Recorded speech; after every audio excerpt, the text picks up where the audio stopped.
welcome to this bonus episode of the Higher Ed Geek Podcast, episode number 90 with Bill Zimmerman.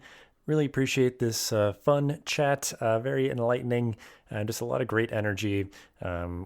Just hearing about Bill's perspective as he's come into the higher ed world in a teaching role and faculty role, kind of moved his way up there and really has found such a great calling and kind of a great purpose working with his students and giving them relevant experiences through all his various kind of side projects and hobbies and stuff. So just really great fit. Just love hearing how, especially in Bill's instance, like anytime anyone's hobbies are really positively contributing to their life, and then in this instance, helping to really give meaningful experience to students as they are figuring out their career goals and everything. So really appreciate Bill's time here and all that he shared.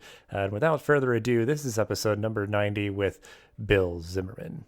Cool. Well, I think, we can go ahead and dive right in. And so we'll start out here as we always do. I really appreciate, you reaching out and making the time, being willing to hang out and talk about your journey and, everything else, we have on the docket here. But we'll start as we always do. If you wanted to give a brief introduction of who you are and your professional journey of how you got to be where you are today. Yeah, no problem. My name is Bill Zimmerman. I'm a lecturer in the Department of Advertising and Public Relations in the Donald P. Bellisario College of Communications at Penn State. And yes, my journey to my current position as a faculty member was long and winding. But I will say, teaching has been the best job of my life by far. I've never felt more creatively alive. So I'm in a good space professionally right now. So it's really fun to talk about this sort of stuff. So professionally, things kind of started off going to Indiana University of Pennsylvania and getting a journalism degree there.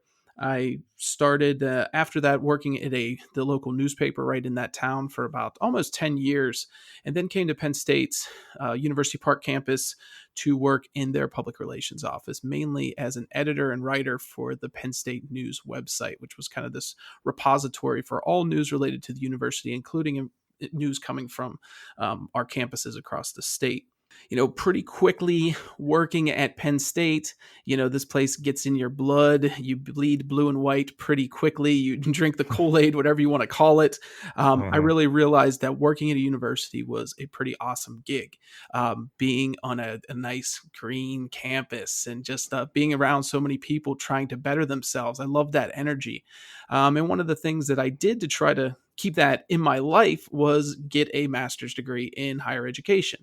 And when I started that, my mission was really just to get a degree, a master's degree, but didn't really know how I was going to focus that. The Penn State has a very generous tuition discount for employees. I wanted to take advantage of it. So I got into the higher education program, a very practical graduate program, thinking, could go into advising, lobbying, could just become a better educated campus communicator. There were so many different ways, fundraising. There were all these different avenues that seemed attractive. And when I got in that program, I found it to be very flexible, and I was able to take it in different directions. And eventually I took it into, learning as much as I could about teaching at a college level. So as I continued to work in Penn State's Office of Strategic Communications, I eventually became their social media manager, using all of the various social media tools to help get out university messaging. And I also had the great opportunity to teach a journalism class as an adjunct. There's a class called News Writing and Reporting that almost all communication students need to take. So there's a lot of sections of that class to fill, and the college fills it often with working professionals or people at the university who had journalism experience. And when I taught that class, I really realized that teaching was the avenue that I wanted to take, that's where it's at. It started to feel a little bit like a calling, and I kind of made it my mission to get a full-time teaching position once I got my master's degree, and I almost tried to kind of speak it into existence. I would tell anyone who would listen that my mission was to teach in higher education, and so I got my degree in fall of 2016, and eventually was able to get a full-time position in the College of Communications, where I was teaching as an adjunct. And the rest is history. I've been teaching now full time since fall of 2017, and it's been an absolute blast. Yeah, that's great. And I guess it's interesting. You kind of coming up, I think, because I think the sort of sad truth is, I guess that's coming to mind, is like a lot of people who become faculty at institutions don't have the sort of level of sort of formal teaching about teaching. Like they just are like, oh, I know so much about this thing. Obviously I can, kind of distill that knowledge to other people, but I think they can certainly get a lot better over time. But the fact that you kind of, perhaps came in with a little bit more of a student-centered point of view through your master's, but just seeing that like, the teaching role was what called out to you more so than some of those other things that you mentioned. So yeah, that was just like really fascinating, because I guess I'll kind of jump around questions a little bit, because this seems Yeah, that's like fine. it kind of makes the most sense of like, so this experience that you've had teaching, like what has been like the most exciting and kind of engaging part of that for you, since it, certainly was not what you thought, I guess, you were doing, or you might be doing initially, or, you do the alumni relations or fundraising, like those sort of Yeah. things, like teaching would seem quite different than that. But what has been so like meaning for you for, through that experience? Yeah, sure. And yeah, I feel like I'm a much better instructor thanks to the professional experiences that I've had, and also because of that professional life that I had had before becoming a teacher, it was really important for me to keep learning. And as the old adage goes, those who can't teach. And I did not want that to apply to me. I didn't want to seem disconnected from what was happening in the professional world. So it was kind of a mission of mine to keep learning, keep staying active. I launched my own podcast, that during that, I think during my second semester of teaching, because I wanted to set an example for my students of trying new things, of, making content. And I wanted to be able to draw from experiences like that to bring into the classroom as well. And teaching can certainly be tough. Lots of challenges. It can be an emotional roller coaster. There are days that you feel like you are a super teacher and you just leave the classroom walking on air, and there are other days you feel like a fraud, and you're a million years old, and there's no way you're ever going to connect with today's college students. Mm-hmm. So there are ups and downs, and I say you should never get too high and you should never get too low in the job. But I think for me it was just there's excitement of dealing with college students. Now, obviously, they have had challenges in their lives, but I do like to say that they haven't been punched in the face quite yet by life. And what I mean is, professional disappointments and things that really kind of erode our confidence. So they still seem optimistic and excited about what the future holds. And there's something great about being around so many people like that. So I liked drawing off that energy. I like how dynamic the communications field can be. There's always things happening. It doesn't feel stale. I do not have to work very hard to help my students realize that what we are doing has real world implications. This is not one of those classes where students are saying, when am I going to ever use this? I teach a class called Digital PR. It talks a lot about social media and emerging technologies. Taught a PR writing course, social media strategies course. I'm going to do a freshman seminar course in the fall on the power of podcasting. So I'm able to be very current, be able to include a lot of real world case studies, bringing in guest speakers who are in the trenches. So I think that's one of the great things. I'm fortunate enough to teach in a college that really puts a value on having faculty with practical experiences that they can draw from. And I'm teaching in a field that's just so dynamic, always changing, and is really exciting. Yeah, that's awesome. And yeah, I mean, kudos for being able to, yeah, have sort of the, the ability to teach that seminar on podcasting. That's really exciting, because it's obviously Yeah, I'm it's so such an pumped for interesting that. place. Yeah. Yeah, like Yeah. it's an industry that's at this point of like maturity. So I think it's having that discourse around it of like how it's grown over time and sort of where it's at now, where it's going. Because it's like it makes me think too of just like other like industries that have been like booming, but they're hitting like an interesting point of maturity of like craft beer. Like that's, it's like so established now, but it's Yeah. also like in a weird transition because it's like, kind of saturated. And, say podcasts are kind of the same, like there's so many podcasts. So it's like, how do you differentiate yourself? How do you monetize? Like, just how that's kind of evolved and matured. And Yeah, certainly more than enough to fill, first year seminar course. That's super exciting Yeah, for very you and fertile for the ground. students. Yes.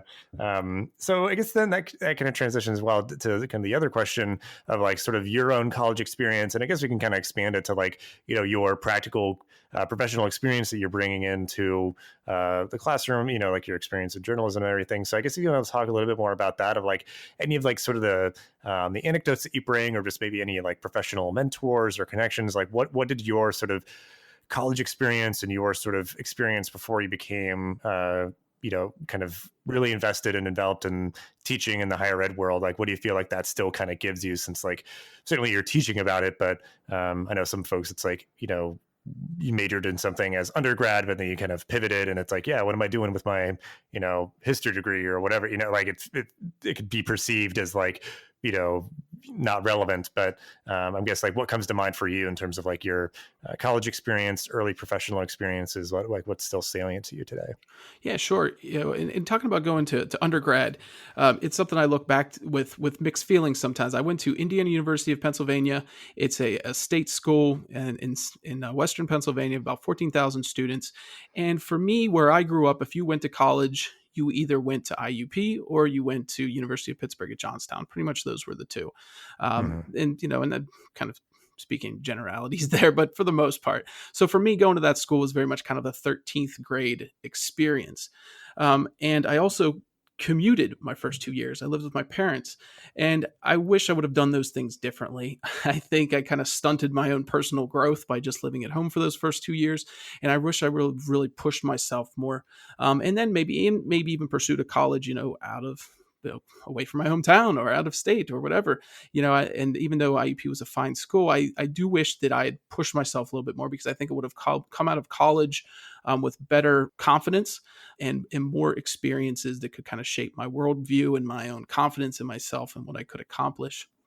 But during my time at IUP, I was lucky enough to come in contact with some fantastic faculty members, and this is what good faculty do.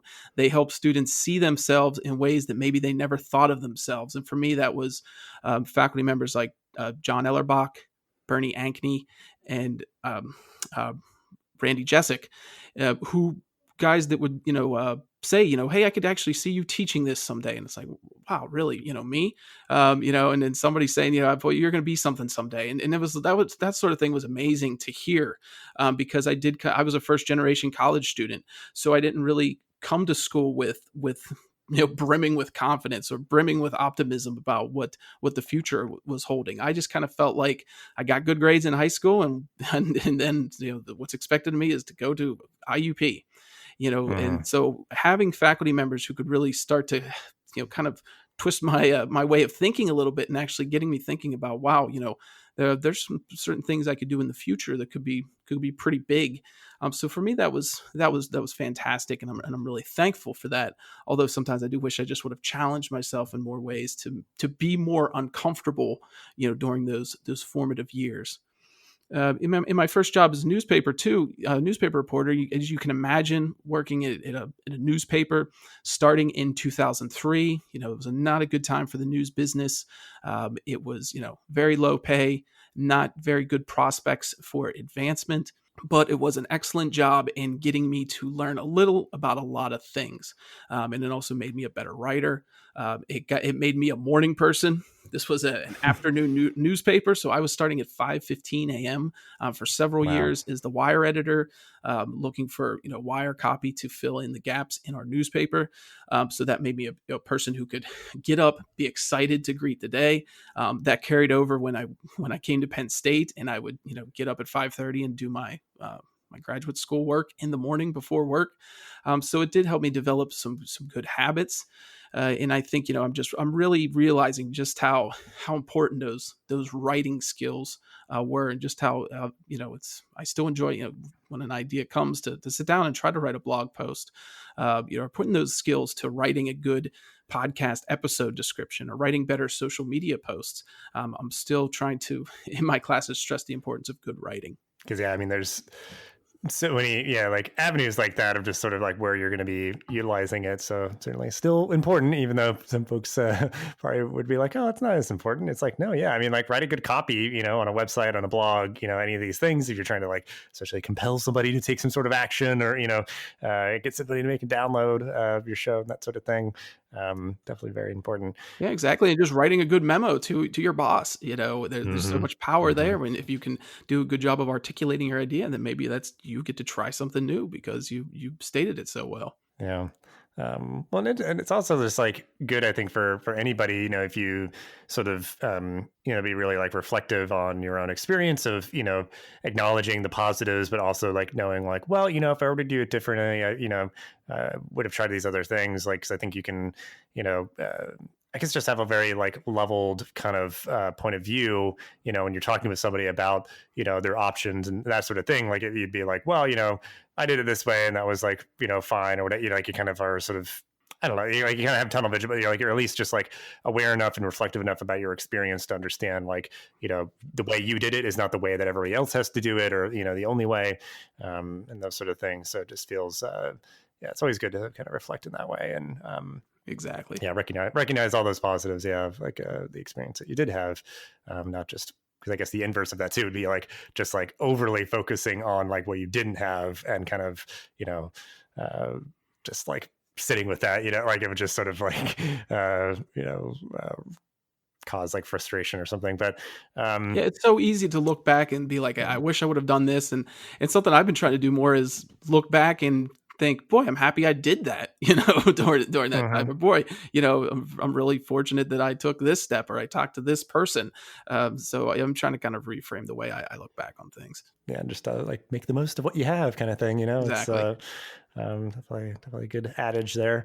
But yeah, I mean, you mentioned like you've been working on your own podcast and really sort of like thinking of ideas and things to share. So this is kind of like the very open ended, big question, however you want to take it. But just like, what are you geeking out about right now? If it's stuff related to digital communications or your podcast or other just general hobbies and stuff that you have that you're interested in. What are the things that are grabbing your attention right now? Yeah, I could definitely go long on this. And yeah, I love the title for this. And I was just thinking really the other day that in today's day and age, if you are not getting really geeky about something, if you aren't going really deep into some kind of arcane or just, weird Right. hobby, you're really missing out because in the digital age, it's so easy to find your tribe, to find podcasts and YouTube videos and blog posts that just kind of uh, fill that need and scratch that itch. Yeah, get geeky about something. And for me, there's there are lots of things. The podcast is something I'm really excited about. It's called Happy Valley Hustle, and I tell stories of entrepreneurship and side hustlers and people who are using the digital age to work for them. And really, what that's all about is just I get really geeky hearing about stories of how people are blazing their own path. Right now, there are options that the digital age affords us. The chance that you may not get rich becoming a YouTuber, but maybe you scratch some creative itch, and maybe eventually that becomes something that maybe makes a little bit of ad revenue, and that's vacation money there, or whatever. That there Mhm. are ways for us to be creative and make stuff. So I never get tired of hearing stories of how people are kind of taking their ideas and making them a reality, whether that's risking it all and starting their own business or just doing a side hustle in a few hours in the evening when their kids go to bed. I love hearing those stories. I love, because they fill me with excitement and optimism that I can always keep trying new things, that there's always these sidelines that I can explore, and that life can be dynamic and exciting. So that's the big one, right there. And also, there's some of my weird things that I'm into. I like professional wrestling. That is a Mm. guilty pleasure of mine. I think it's fascinating. I love the behind the scenes intrigue. I get a kick out of the storylines that have come out on television. And you talk about something where you can go tremendously deep on that. There are some of the most popular podcasts right now are professional wrestling podcasts. There are YouTube channels, there are streaming channels, and there are books right now, biographies. And so that's just an example of how one subculture that you can just go so deep into it and become such a geek about it. And I think that sort of thing is so much fun. I'm an avid thrifter, love going to thrift stores, love going to yard sales, garage Very sales. cool. I actually sell stuff on Etsy. I call it Cool School Vintage, and I have an Instagram for that too. So that's again getting those kind of reps in doing this sort of thing, trying to promote things on social media. I'm not building an insanely large and engaged audience, but I'm doing this stuff. I'm doing the things that I talk about in class. So for me, that's really exciting. I'm pushing 40, so as I get older, I get more and more nostalgic. So for me, it's fun to find some of these clothes and shoes that I wish I had as a kid, and to find stuff and sell it to people and help them get that little rush of nostalgia that I call it wrapping themselves up in the warm embrace of nostalgia. I like Mm. doing that sort of thing. So yeah, my big message today is just go geeky into something. Don't be worried about any stares that you may get, because when you find those people who also share your geeky interests, it can be really exciting and enlivening. Yes, absolutely. Yeah, and I think kind of what you're alluding to, I guess, a little bit too, is like some of these things are, genuinely, what you're genuinely interested in, but also kind of give you an excuse to like play around with these tools and stuff, which you would then be able to like, teach about it better and those sort of things. Like I'll Yeah. tend to kind of do that sometimes as well, of like, stuff with like, social media or, like blog writing or podcasting, whatever. I'm just like, playing around with the tooling to be like, yeah, I know, like there's this thing that does this and and it's just like an excuse to learn a little bit more about it. But Sets such a good example of just like you can dabble in things. You're not going to break anything, dabble in it. If it's not for you, that's okay. But yeah, keep trying new things, keep trying new platforms, be willing to fail at things, or, be crappy at something at first. I think there's a lot to learn from those experiences. well, and I think too, like, cause I do sort of, sort of align myself with the kind of divergence of like being geeky or nerdy, and the idea of being geeky, which I think that we share, is the sort of like sort of you kind of dabble, like, to use that word, like in a lot of different things, versus like being nerdy, where it's like, oh, I'm all in on like one thing and I know everything about it, versus like, yeah, I'll read up or like watch something or read something about something that's completely new to me and get a little baseline knowledge. So like if I'm having a conversation, I might be able to kind of just have a little bit of context and then just like be genuinely interested in learning more if somebody is, especially if they're really excited about it and just wanting to kind of, reciprocate that energy and that sort of thing. But yeah, that's interesting. Yeah, with like professional wrestling, because it's like that still is going on. It's been going on for so long, and that like there's like so much lore around it now of like the behind the scenes stories, or just sort of how it all gets made. But Yeah, it's funny. People be like, "Yeah, professional wrestling, like Hulk Hogan," and it's like, that was in the '80s, and it just shows you that there can be these. It's so amazing now in our digital age. There can be these subcultures with rabid followings that are just totally off your radar, and I think we see that now with influencers and content creators who have millions and millions of subscribers, and large parts of the population have never even heard of this person. So it's fascinating now mhm. that, where in the past you would have had to maybe have a hit movie or a platinum selling album, to become a celebrity. Now that's not the only way. And I think it's interesting too today when you're speaking to being geeky, you're seeing more and more more and more studies talking about the power of being a generalist. And how, there's times where maybe it would be the knock was, jack of all trades, master of none. Now, we're seeing with the amount of technology and different tools that are at our fingertips, that there's power in dabbling and having a little bit of a skill in a lot of different things. Because yeah, I mean, like so much is changing. So I think if you overly kind of invest or specialize in like one thing, it could end up being less relevant or less useful, or that sort of thing. Like, but yeah, like it just, I don't know. I'm sure it's still kind of probably competing schools of thought on that, but I definitely agree. Like being somewhat generalist, like being able to, leverage different skills and experiences and stuff is helpful.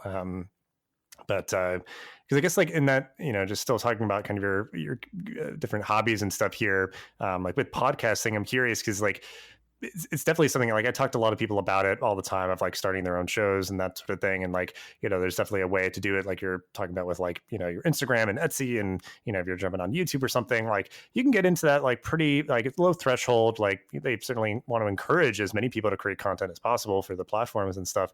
And, if you're just investing in it minimally, anything you get out of it, that's just kind of pure, profit. So like kind of balancing that of not going too, I guess, specialized, not like don't going too all in on one thing and expecting to, like be a millionaire. Cause like that happens with the blog and the podcast, I will sometimes just get, some support and even just a little bit like keeps the lights on, gets a little bit more money in my pocket. Yeah. Like vacation money, coffee money, whatever, but like for you with podcasts, like did you have any experience like getting into audio and stuff before you did that? Like what interested you in doing that in particular?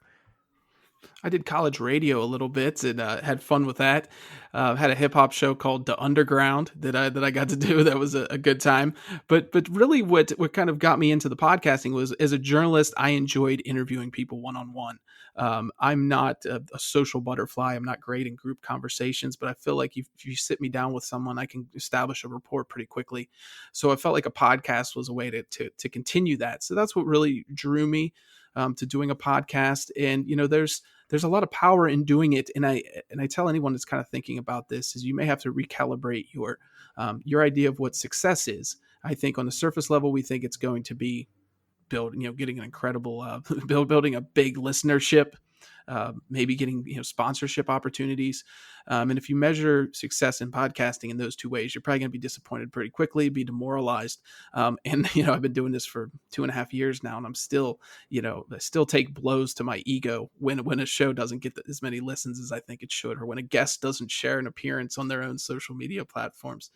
But for me, the measurement of success has been opportunities, the opportunities to talk to cool people, to get to talk to cool people like you, to get to put a spotlight on the cool people I already know, and give them a platform through my own podcast. So I'm constantly learning. And this has also created opportunities, as word gets out that Bill Zimmerman in the College of Communications does a podcast. I get invited to talk to classes, get invited to moderate and talk to, and lead discussions at events that we do, like Startup Week and Global Entrepreneurship Week. So in that regard, this has been a tremendous success from a personal branding standpoint, and for in regards to me learning from a lot of other people. And it's like you're talking about, I'm getting experience in things like, trying to build an email list.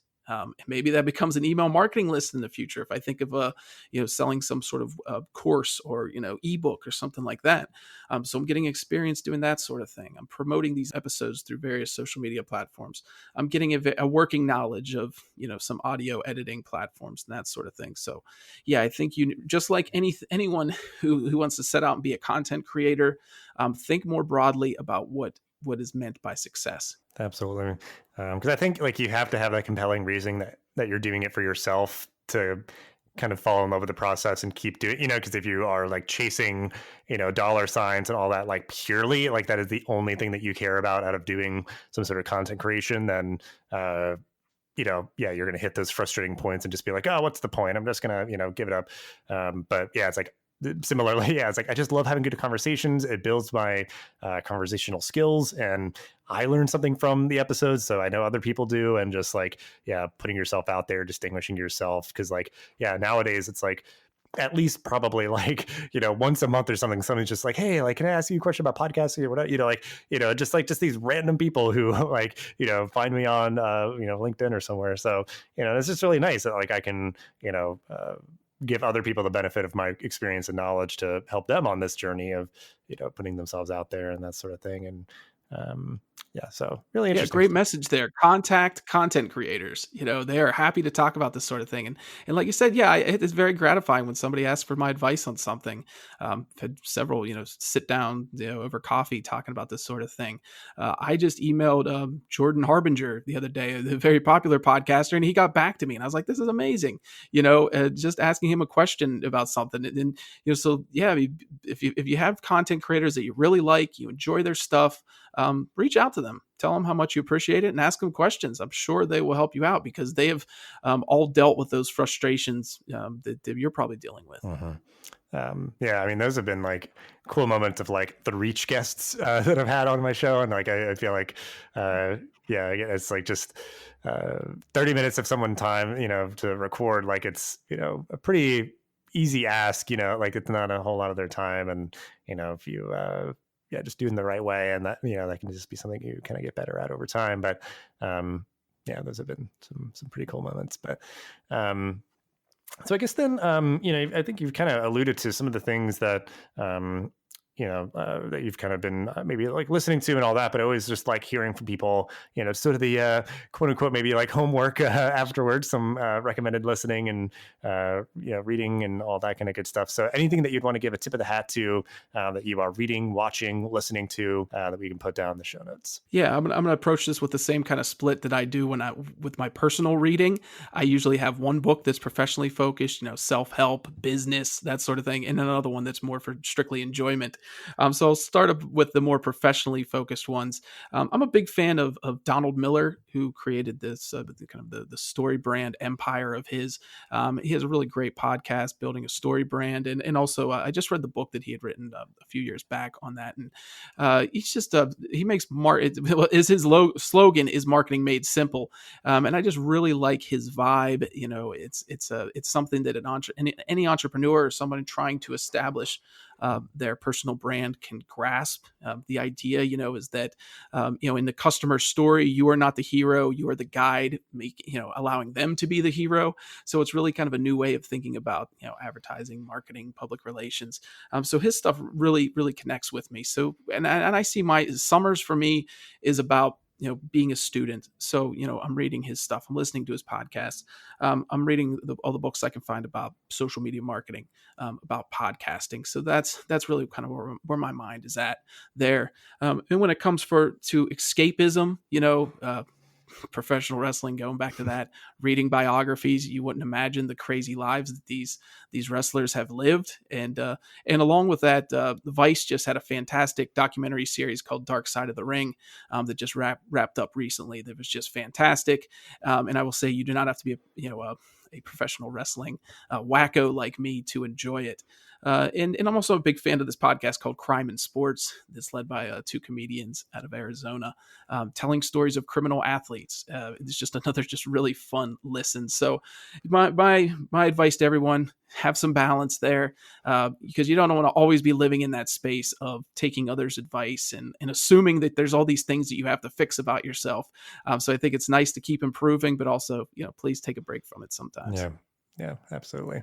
Because I think it's really like there's just so much great content out there. So like keeping a pretty diverse diet of, I'll listen to like some news podcast, watch a documentary, but then also just have like, rewatch of an old favorite, like some old show or something. Yeah, watch several episodes of The Office and end your day. Yeah, for sure. But then like getting into new like sci-fi or like some other random thing, and like I play a lot of video games, so they're kind of telling their own story and that sort of thing. So yeah, good to keep that balance. Yeah, get lost in something sometime. Yeah, I mean, because I think certainly now, like we're kind of getting the fire hose of like news that's happening. Like there's always something new to be talking about and all that. So it's like do a little bit of that, a little bit of like maybe like business self-help, which I partake in that a bit, and then just the pure escapism. I think that's a good little formula there.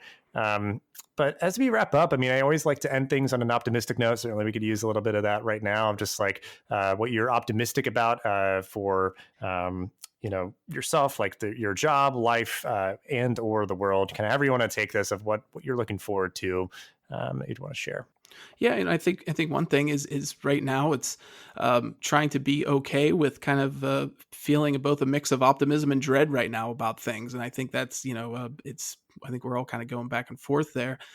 But I think what ultimately makes me optimistic is that, where we're seeing examples of these challenges bringing out creativity in people.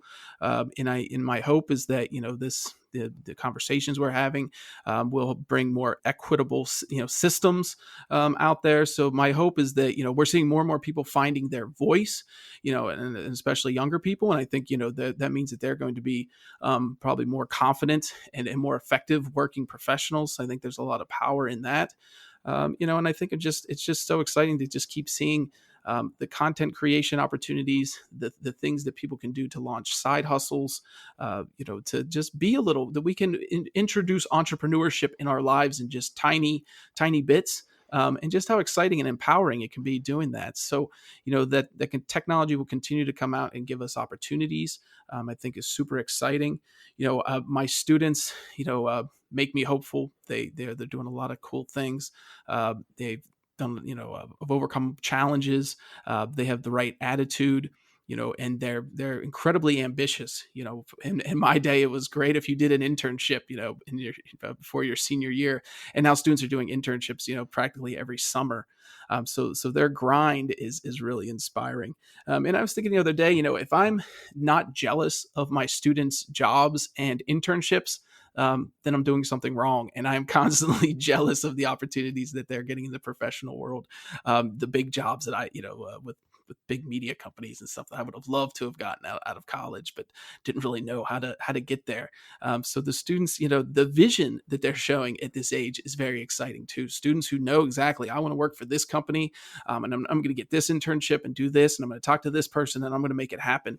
And when you see people execute a vision like that, it's really inspiring. Yeah, that's awesome. Yeah, because I think so much. Like there's so much opportunity out there, like when you're a student, to sort of have an excuse to be like, hey, I want to like be, an intern. And, a lot of companies have like established programs, but sometimes it's like, yeah, I mean, you got some stuff that you can help out around, with around here and sort of just observe and, meet with people and that sort of thing. So, it is fascinating to see how like, it's like, no, yeah, you got to do that like every year and maybe like with the same company every summer or different ones. And, you have a lot of diverse experiences and stuff like that. But, yeah, it's such a weird time because, yeah, like you said, like equal parts dread and optimism. Like I'm just a, habitual optimist. So, I try to kind of take solace in the fact of, as bad as things are right now, there are those people committed to working to make it better. So, doing what I can to amplify their voices and, support their organizations and those sort of things. So, because, it's just, it'd be easy to kind of get sucked into that, the black hole of dread and just sort of like, rolling your eyes so much they get stuck in the back of your head because it's just like, I cannot believe that this is happening. Like it's like, okay, yes, feel that because like don't normalize it, but also like try to kind of find the silver linings and take the energy that you have to work in whatever way that you can, like use what you have, whatever way that you can, and those sort of things. So, yeah, and it's it just reminds me too, that they've just there's so many opportunities available to students, and I'm trying to always open their eyes to that sort of thing. And, that, and one of those is, meet with your professors, meet with some professor that you never even had for a class. You would be surprised how willing people are at the university level to sit down with you and talk to you, whether that's career advice or if you're, feeling that, frustration, that fearfulness maybe of things in the job market and that sort of stuff. The vast majority of us are happy to sit down with you and talk. And I just, my message would be with any student, to any students who are listening, there's so many opportunities in school. Take advantage of it. At Penn State, students have access to the Adobe Creative Suite. They have access to entrepreneurial assistance. We have a business accelerator called the Launchbox. A student could go there and take their idea and get, if they're accepted into the program, they could get $3,000 to help with customer discovery and could get mentored by entrepreneurs. So really, students need to, if you start opening your eyes and take advantage of some of these opportunities, and talk it out with your faculty members, things are going to look up and seem, and you're going to feel more optimistic about the future and feel more prepared to accept any challenges that may come down the road. Absolutely. And I'll put a cherry on top of that of just also like, because I know it's been really helpful for me, like, or, it was when, especially when I was like an undergrad student of like, if you are that like higher ed professional or faculty, like also on the other side, like try to like nudge people and be like, hey, this, this could be really good for you. And that's sort of like encouragement. Cause I think like on both sides, like be open to welcoming it if a student is coming to you to like help be that mentor, but also like, give the little nudge, give the little like tap on the shoulder, the students like, they're not even aware. And you're like, hey, take a look at this. This could be really good for you. And they're like, oh my God, like, do you think this would be good for me? And it's like, yeah, like go for it. Like, I feel like, I love those moments when you can share an internship, or just a blog post or an online training and say, hey, you may want to check this out. Absolutely. Awesome. Well, I appreciate your time and all that you shared, and we'll have ways to connect with you and all the work that you're doing and all the great stuff that you mentioned down in the show notes as usual. But yeah, thanks again so much for reaching out and connecting and for hanging out for the show. Yeah, thanks a lot, Dustin. And yeah, keep celebrating this geeky lifestyle because for me, it's really about approaching life with enthusiasm, being interesting, and being inquisitive. So I think you're doing great stuff. Oh, thank you so much. Yes, I will. I will never stop. That is who I am. Yes, keep being geeky. Thanks for listening to this episode of the podcast. Make sure to rate, review, and subscribe so you never miss an episode. Thanks again for listening, and we'll see you in the next episode of the Higher Ed Geek Podcast.